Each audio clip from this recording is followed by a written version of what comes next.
Ya, ini buntutnya jadi panjang ya, jadi kemana-mana ya. PSN-PSN lainnya kemudian dievaluasi saat ini, dicek lagi apakah sudah sesuai prosedur, apakah sudah jalan, efisien, tidak berdampak tidak dengan masyarakat, itu juga berjalan. Nah, tapi kita pagi ini fokusnya akan kembali membahas soal pagar laut. Karena ini masih serius kan juga PSN juga ya, proyek strategis nasional juga ya, yang ditetapkan oleh pemerintah. Nah, kita akan berdiskusi dengan sejumlah narasumber yang sudah hadir di studio maupun Zoom. Ada Pak Muanas Alaidit, konsultan hukum PIK 2. Selamat pagi. Selamat pagi, Bang Muanas. Selamat pagi, Mas. Selamat pagi, Mbak. Baik. Terima kasih, Bang Muanas, waktunya sudah bergabung bersama kami. Kemudian juga ada Pak Iwan Darmawan, tokoh pemuda Banten ini yang selalu ikut nih aksi-aksi ataupun juga yang mewakili lah ya para nelayan dan masyarakat di sekitar sana. Selamat pagi, Pak Iwan. Selamat pagi, waalaikumsalam warahmatullahi wabarakatuh. Aksi hari ini ada lagi? Terus berlanjut? Kita akan terus berlanjut sampai dengan mendapatkan ketegasan dari pemerintah dan ini diusut tuntas lah. Oke, baik. Dan kita juga masih menunggu sambungan dengan Bang Muhammad Rifki Nizami Karsayuda selaku Ketua Komisi 2 DPR RI ya, Bu ya. Betul. Nah, kita ke Bang Muanas dulu terlebih dahulu nih. Bang, sebagian sudah dicabut sertifikat HGB-nya oleh Kementerian ATR BPN. Nah, gimana nih tanggapan Bang Muanas selaku kuasa hukum dari korporasi ini? Ya, pertama yang harus kita sampaikan adalah ya kita menyerahkan sepenuhnya kepada penilaian pemerintah berkaitan dengan belakangan polemik soal pagar laut ini ya. Termasuk kemudian efeknya ada sejumlah pembantalan terhadap alasan baik berupa SHGB dari anak perusahaan kami, termasuk di situ juga ditemukan kan ada beberapa SHM juga yang milik perorangan dan SHM lain yang kemudian milik keluarga. Tetapi yang saya kira harus kemudian disampaikan kepada publik ya agar ini kemudian tidak menimbulkan salah persepsi atau kekeliruan di masyarakat. Selama ini yang kemudian menjadi masalah adalah diksi misalnya hoax ya, saya kira misalnya kalau ada yang menggunakan kata SHGB pagar laut seolah-olah yang terjadi hari ini adalah laut yang kemudian disertifikat. Itu tidak benar gitu. Karena yang terjadi SHGB ya yang dimiliki oleh anak-anak perusahaan kami itu sebetulnya merupakan lahir dari tanah atau lahan tambak yang terabrasi dan dulunya itu adalah daratan yang kemudian di belakangan dinilai sebagai masuk dalam kualifikasi tanah musnah gitu kan. Nah, saya kira bahwa yang paling penting itu adalah kalau memang itu dianggap sebagai bentuk tanah musnah, artinya ini harus dicatatkan dalam lembaran negara misalnya atau ada produk hukum supaya kemudian ini menjadi jelas. Persoalan kepemilikan di lahan di pesisir itu ini kan di sepanjang pesisir Indonesia ini kan tidak lepas ya dari abrasi yang selama ini bertahun-tahun itu melumat ya lahan-lahan daratan. Ya, makanya itu berkaitan juga dengan program Giant Sea Wall-nya Prabowo kan sepanjang garis pantai di Indonesia itu kan tenggelam, ya kan? Nah jadi persoalan abrasi ini kan kalau kita lihat di sepanjang pesisir itu kan jelas itu menunjukkan dari tahun 2000 dari tahun 95 misalnya dari tahun 2005 berapa catatan misalnya dari BPBD Kabupaten Tangerang itu bisa kita lihat bahwa itu adalah bukan karangan, bukan alasan. Cuman saya kira yang harus disampaikan kepada publik adalah bahwa harus ada dan ini menjadi sebuah catatan dari pemerintah juga harus ada produk hukum baru untuk bisa menentukan apa sih sebetulnya kualifikasi sebagai bentuk tanah musnah agar kemudian tidak ada rakyat atau badan hukum yang kemudian dirugikan kemudian hari. Karena proses kepemilikan SHGB ini selama ini sudah berdasarkan prosedur hukum dan ketentuan hukum yang berlaku.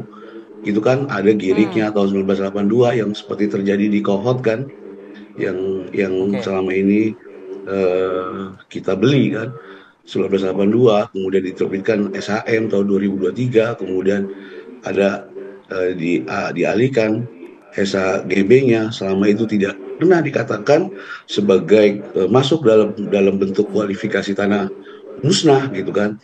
Nah, Kemudian juga SHGB itu juga diperkuat, ada perda ya, ada perda dari pemerintah Kabupaten Tangerang nomor 23 tahun 2024 ya, kita beli melalui rakyat, bayar pajaknya, ada izin lokasinya, ada pemanfaatan ruang lautnya. Nah, ini kan proses yang kemudian berjalan. Kalau kemudian misalnya kementerian belakangan berpendapat lain ya mungkin karena terjadi polemik ya, terjadi misalnya misinformasi, kemudian menganggap bahwa itu masuk dalam kategori tanah musnah. Nah, ini kan saya kira akan menjadi persoalan baru bagi mereka yang punya lahan di sekitar pesisir ya, yang mereka kemudian punya surat walaupun belum terdaftar, tiba-tiba dialihkan, diperjualbelikan, ternyata ada perbedaan redaksi gitu kan untuk menentukan tanah musnah. Karena kalau kita mau jujur, tanah musnah itu sebetulnya sudah ada peraturannya di Permen misalnya nomor 3 tahun 2024 dan PP nomor 18 tahun 2021. Ya kan, di situ kan jelas saya kira bahwa ada prosedur untuk menetapkan tanah musnah. Dari pembentukan tim, turun ke lokasi, penerapan tanah musnah, hingga pemberian kompensasi kepada masyarakat. Apakah itu sebetulnya sudah pernah dilakukan oleh pemerintah? Artinya, baik Bang. Abang gitu. Bisa mendengar suara kami? Nah itu satu hal. Iya, itu. Baik. Kita sudah tangkap poinnya, Bang Muanas tadi. Artinya ada protes dari Anda ya, yang kepada pemerintah begitu, yang tidak secara komprehensif. Nanti saya akan juga bertanya ke Ketua Komisi 2 DPR RI selaku mitra kerja strategis juga dengan pemerintah, dalam hal ini Kementerian ATR dan BPN. Tapi saya ingin ke Mas Iwan terlebih dahulu di studio deh. Mas Iwan, tadi disampaikan oleh konsultan hukum PIK 2 Bang Muanas Al-Edit bahwa ini sebetulnya salah itu kalau dikatakan itu SHGB laut. Itu daratan dulunya yang memang diklaim oleh kementerian itu sudah musnah. Penjelasan Anda seperti apa? Oke, saya ingin sampaikan dulu. Saya bisa dibilang saya akamsi ya. Saya lahir besar di kawasan pesisir Kabupaten Tangerang dan saya tahu persis. Jadi saya juga tidak habis pikir ketika banyak orang menanggapi ini seakan-akan lebih tahu daripada dulunya sawah. Ya, justru itu. Ini kan aneh juga. Kalau sawah itu ada di sisi ada di bibir pantai itu kan aneh. Mana ada sawah seperti itu kan. Nah, maksud saya begini. Sebagai orang yang memang tumbuh besar ya di situ dan tahu persis bagian mana saja memang yang ada abrasi dan mana yang tidak. Ya memang saya juga perlu sampaikan, publik juga harus tahu ada bagian-bagian yang sudah pernah mengalami abrasi memang, tetapi tidak terlalu besar. Dan sebagiannya sudah terselamatkan dengan penanaman mangrove secara swadaya dan ada juga yang menggunakan program-program CSR, kemudian juga ada juga dari pemerintah. Itu sudah ada yang sudah kembali gitu. Jadi kalau dikatakan ini tadinya darat kemudian hilang, saya pikir jumlahnya juga tidak terlalu signifikan gitu.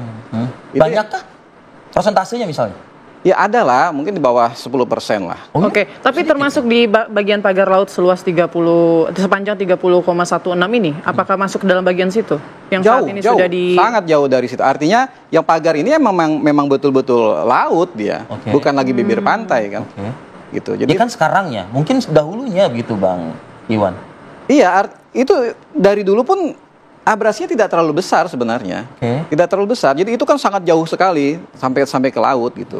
Nah, tapi faktanya Bang Muanas mengatakan surat-surat tersebut ya terlegalisasi oleh sejumlah institusi ya, LK kita nyebutnya gitu, lembaga dan kementerian. Salah satunya mungkin ya dari Pemdanya juga, bahkan juga dari Kades juga dan lain sebagainya.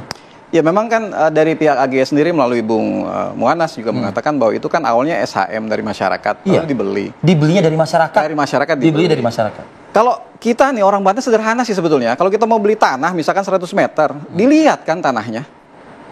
Batasnya mana, ukuran tarik ukur gitu. Lah sekarang ada lahan yang luasnya luar biasa. Tapi itu air gitu, itu laut gitu. Tapi SHM kan sebenarnya harusnya sejak awal sudah tahu bahwa ini ada masalah tuh. Iya, ada problem kan seperti itu. Nah kan kalau kita lihat dari satelit kan ada pengkotak-kotakan gitu kan. Nah apakah itu mungkin ada yang bilang ya itu sebetulnya kayak patok gitu atau gimana tuh? Tambak istilahnya. Penjelasannya untuk anak kampung sana lah ya. Ya saya juga ingin menyampaikan bahwa publik juga, masyarakat Indonesia harus tahu ya. penancapan bambu-bambu tersebut itu dilakukan secara terang-terangan. Masyarakat secara terbuka kenal siapa yang menancapkan dan tahu. Jadi menurut saya ini juga tidak masuk akal ketika semuanya serba ujuk-ujuk terus bilang tidak tahu, gitu ya. Saya harus sebutkan bahwa ini harusnya karena bukti-bukti juga sudah jelas, saksi juga banyak. Ini dari mulai kepala desa, aparat pemerintahan di Kabupaten Tangerang, ya, ini harus diperiksa menurut saya. Jadi tidak apa ya, ini bukan sesuatu yang goib gitu. Ada barangnya, ada bendanya, ada pelakunya, ada saksi yang melihatnya, dan ini sebenarnya bukan hal yang ujuk-ujuk baru kita suarakan. Ini sudah lama. Sejak kapan? Sejak awal-awal dari memang ada 2014 itu ada yang mengatakan ada pagar laut ya. Menurut saya itu bukan pagar laut. Itu adalah kalau masyarakat di pesisir bilangnya itu bagan jalan. Bagan jalan itu bagan yang memang dia agak panjang, lebih panjang dari yang biasanya. Nah, itu untuk menangkap ikan di wilayah perairan yang agak dangkal. Gitu. Walaupun ada juga masyarakat yang memang dia menancapkan cerucuk-cerucuk bambu itu untuk menanam mangrove. Jadi kalau kita lihat misalkan di bibir pantai ada penancapan pagar, itu bukan pagar laut. Nah, objek yang kita bicarakan kan pagar laut yang membentang 30 km ini kan. Itu jelas-jelas yang berjarak hampir 1 kilo dari bibir pantai ya. Seperti gitu. Itu memang betul-betul pagar laut dan ya itu tadi masyarakat itu tahu siapa pelakunya. Oke, kita dalami itu nanti ya Bang Iwan, dan juga saya ingin minta juga keterangan dari Bang Rifki terkait juga dengan kita sebutnya apa tadi? Ketidakpuasan dari korporasi begitu. Betul. Ya. Soal disebut ini tanah musnah. Ya, disebut juga tidak sesuai prosedur, tidak ada material begitu ya. Sesaat lagi pemirsa, kami akan kembali di Apa Kabar Indonesia Pagi.